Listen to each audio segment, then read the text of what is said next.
Hi, it's Nik and Adinah Johnson. We are back. And so we finished our series on forgiveness, and now we're starting the series on communication. So we'll see how many videos this will be.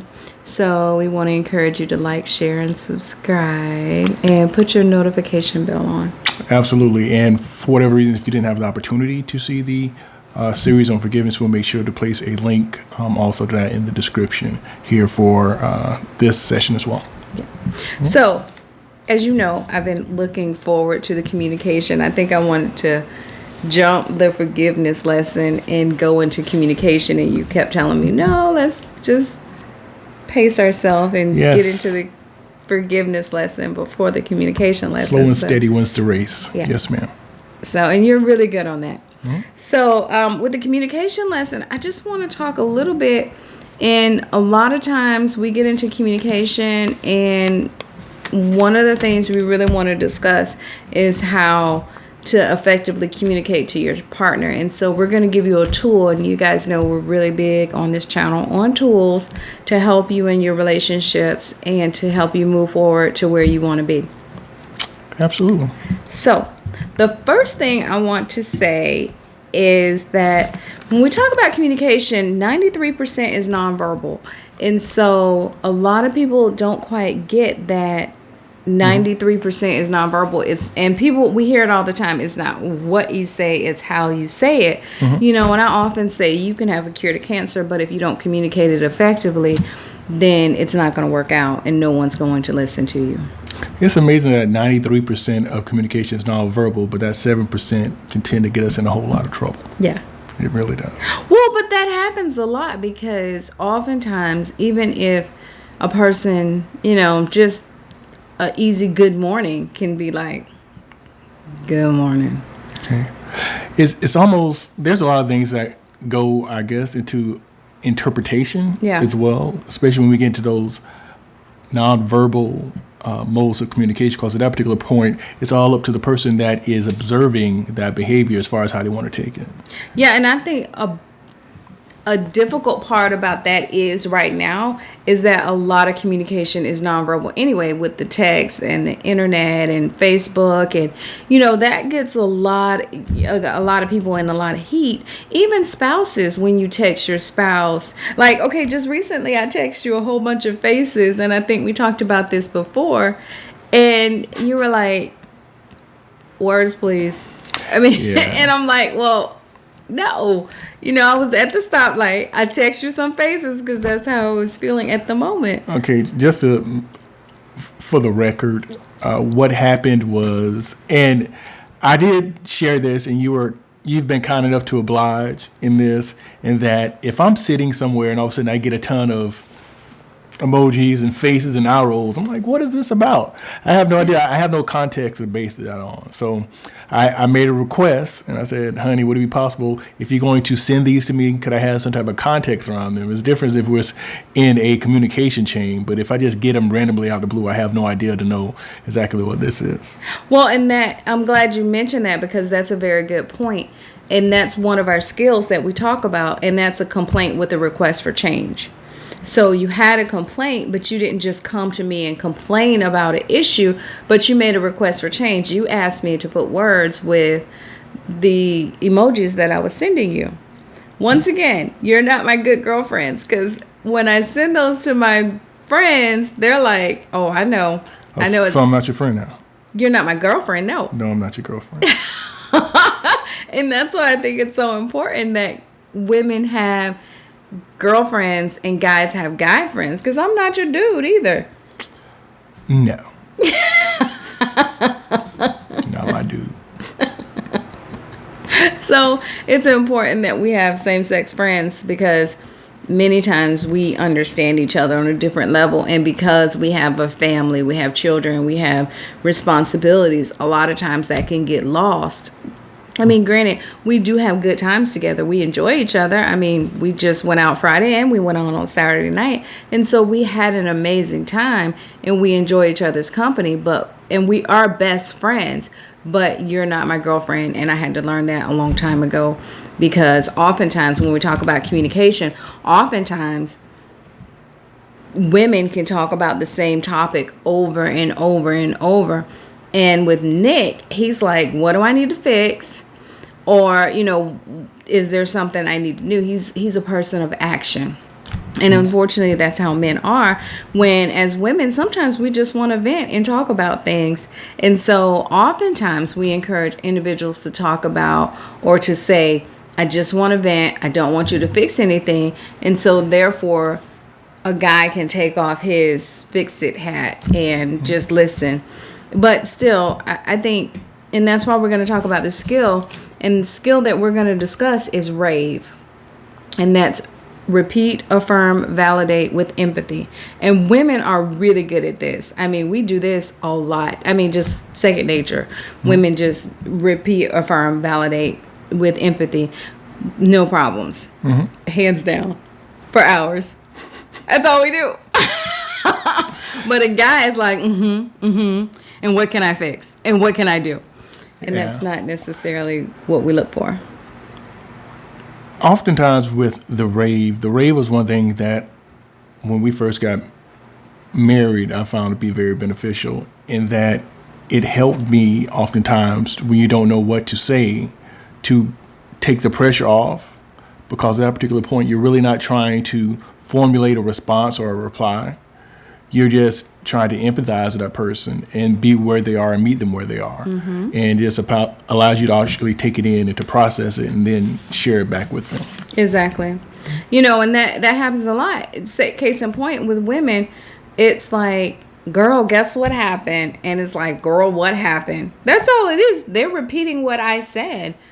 And oftentimes just the emphasis that we have as women is to validate what our friend has said and affirm them. We haven't agreed with them. We just repeated what they said. And it's like a chain. It's a communication chain that just works.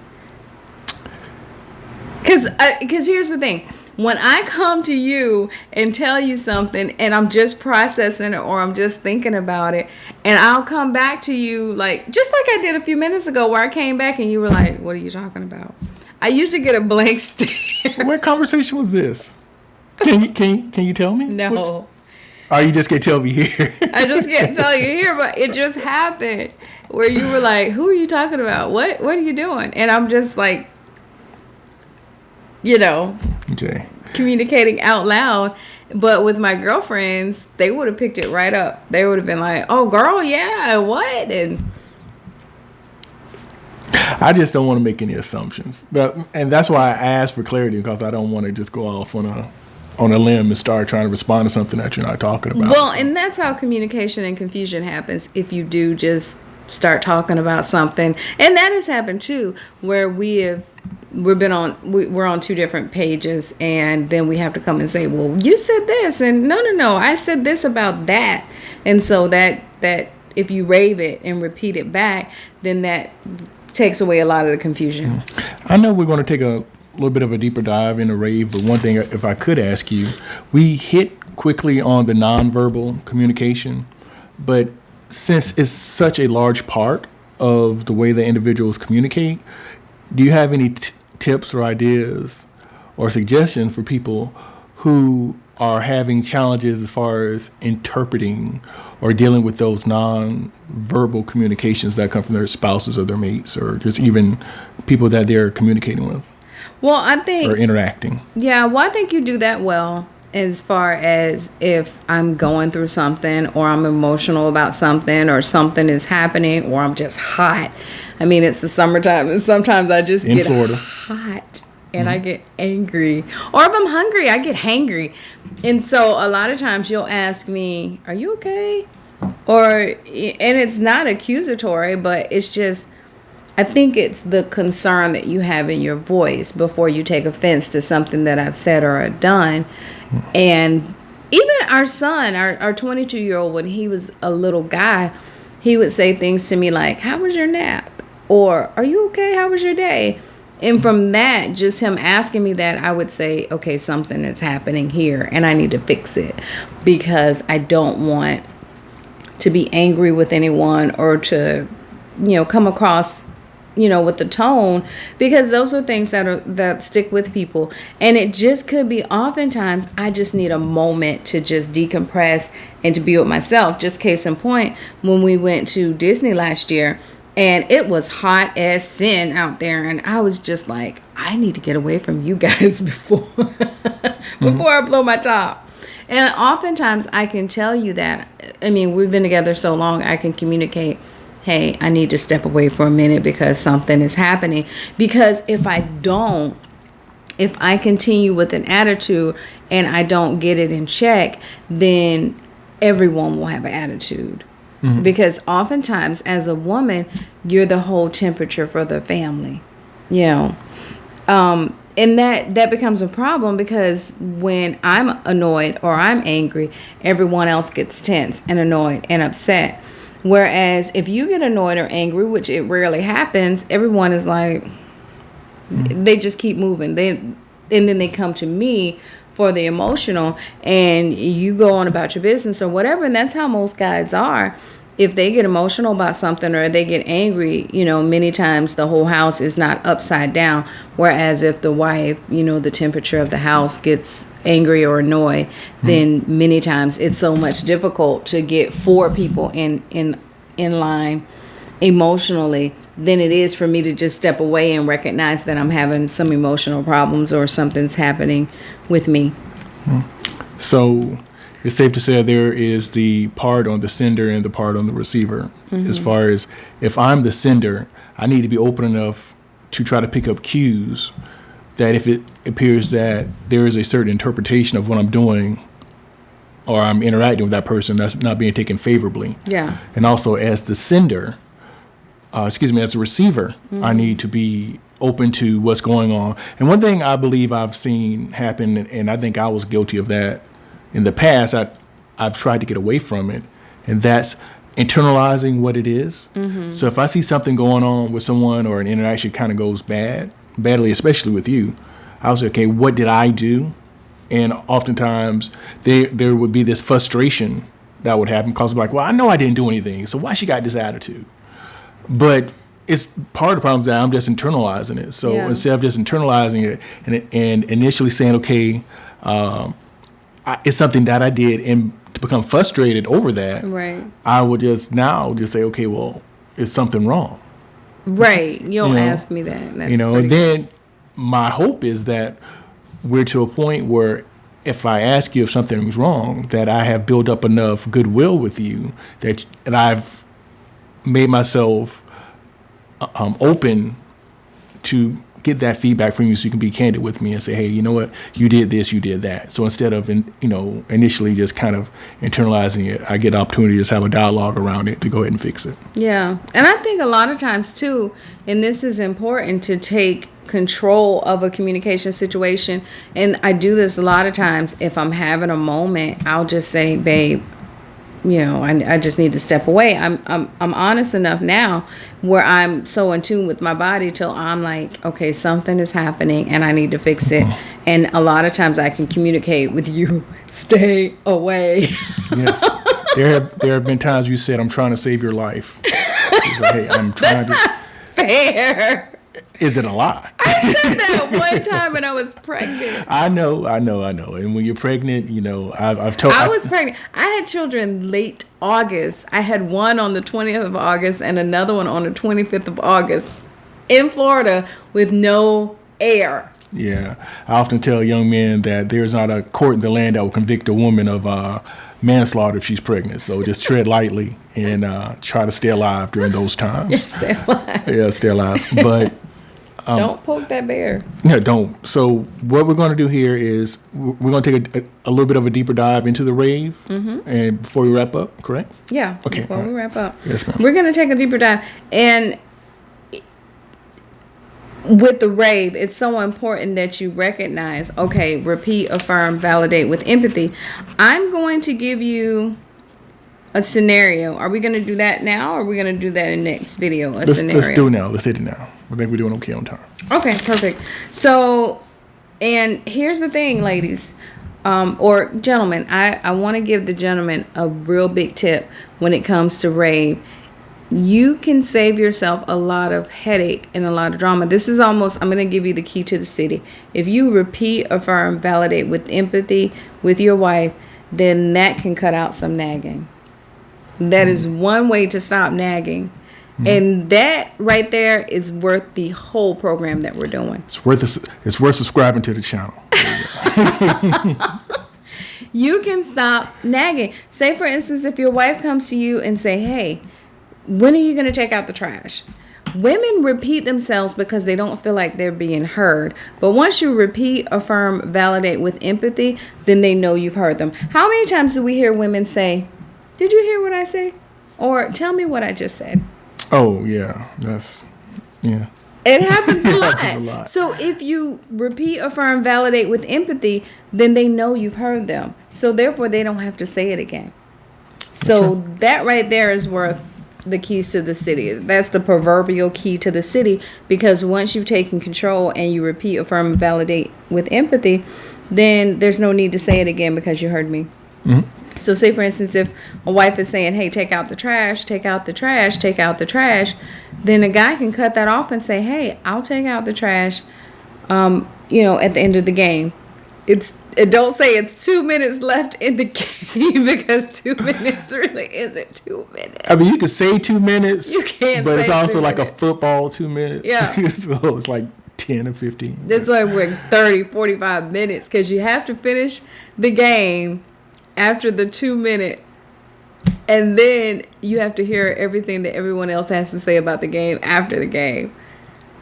It could go into overtime. I mean, you just never know. I got in trouble one time because of overtime games. Like 2 minutes, there was challenges and TV timeouts. And it was serious. So be honest and say, hey, I was and be It was a TV 2 minutes. Okay. and be honest and just say, hey, the game will be over. Give them a time frame and follow up and do it at that time that you've said, because that's how you first of all keep your word, and that's how things can run a little bit smoother. Absolutely. So I'm gonna give a quick example. Do we still have time for the example? Yeah. You gonna rave? Mm-hmm. Okay. I'm gonna rave. I had a scenario that I wanted to come up with. I know last time we had one and I didn't quite like it, and I thought I wrote it. Let's run with the trash. Want to run with the trash? Yeah, let's run with the trash. You be the sender and I'll be the receiver. Okay. All right. So you got to send it. You got to send it. Okay. Honey, when are you gonna take out the trash? All right. So hey, honey, you want to know when I'm going to take out the trash? Yes, because it's stinking and I'm sick of the trash being in the house. Oh, okay. Yeah, I understand. I thought I may have smelled something when I came in also. Yeah, I know we had, yesterday was seafood, and I know sometimes, it's always good that day, but not so good the day after. So I'm going to go ahead. I'm going to take this trash out. As soon as I get finished wrapping up some paperwork I need to do for work, I'll promise to do that. Okay. Yeah. So you're going to get this stinking trash out. Absolutely. I'm going to get the trash out as soon as I get finished my paperwork. Okay. Thank you. You're welcome. That's just it. He didn't say, he repeated, affirm, and validate what I said. He added a little bit to it, saying that you smelled it, which is validation, and you affirm, but he didn't jump on himself and say, oh, I'm a horrible person, I should have took the trash out months ago, or whatever. And so many times we are, self-deprecating, where we're saying that we're horrible people or we're taking it personal, when it's just simple as, okay, just take out the trash. Yep. We make it very difficult. You have to, and I say this quite often, you have to pick and choose your battles. Yeah. And oftentimes, you can fight over anything you want to, but you only got so much fight. So in that particular case, she wants me to take the trash out. It meets a need, especially in our particular situation. We live in a very rural area, and to take the trash out is an adventure because I can't walk it. We are on about 3 acres, so it's no walking to the curb. Literally, I have to load it up, drive it to the street, and put it there. And a lot of times you cross wildlife on the way there. So that's definitely something that I don't want her doing. So that's something that I need to make sure that I am doing, just to keep her feeling safe and sound and meeting her needs. Yeah. And so nothing won't get into the trash and all Absolutely. that stuff. So you want to do a wrap up on the final skills so we sign off here? We can do a wrap up. Yeah, we can do a wrap up, and then we'll come back and do another quick demonstration of the RAVE as in part 2. Okay, that's fine. So remember, RAVE, repeat, affirm, validate with empathy. There's 2 parts: communication, that's nonverbal and verbal. But we want to make sure that we are always mindful of our interactions with our spouses and other people so that we can make sure that things don't get lost in translation. Good? That's it. Thank you. All right. So once again, this is Adinah Johnson, and I am Nik. Well, that is that is Adinah Johnson. I'm Nik Johnson, and thank you all so much. Please feel free to, if you've never tried RAVE before, please give it a shot and go down in the comments and let us know how it worked out for you. We guarantee that you will be pleasantly surprised with the results if you haven't done that before. So with that being said, have a great rest of your day, and we will see you all again soon. Yep. Thank you.